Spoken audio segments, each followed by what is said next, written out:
রোজা রেখে পণ্য মজুদ করে কেউ যদি রোজাদারের কষ্ট দেয় তবে তার রোজার সওয়াব হবে কিনা।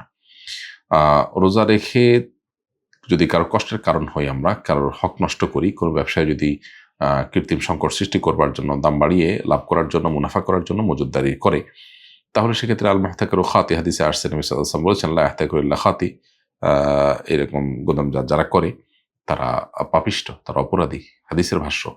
সো তার এটা কারণে গুনাহ হবে।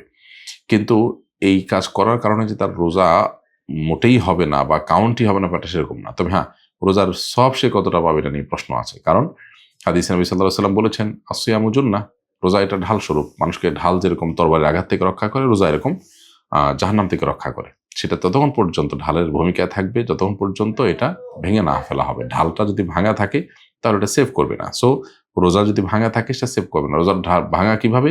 গুনাহের মাধ্যমে। সো পাপাচার করে তিনি রোজাকে ভেঙে ফেলেছেন, তাহলে এটা ঢাল আছে, কিন্তু এই ঢালটা তাকে সেভ করবে কিনা সেটা নিয়ে যথেষ্ট সন্দেহ আছে। অতএব রোজার সব তিনি পাবেন কিনা এটা নিয়ে সন্দেহ আছে, কিন্তু তার দায়মুক্ত হয়ে যাবেন তিনি, অর্থাৎ রোজা আদায় হয়ে যাবে।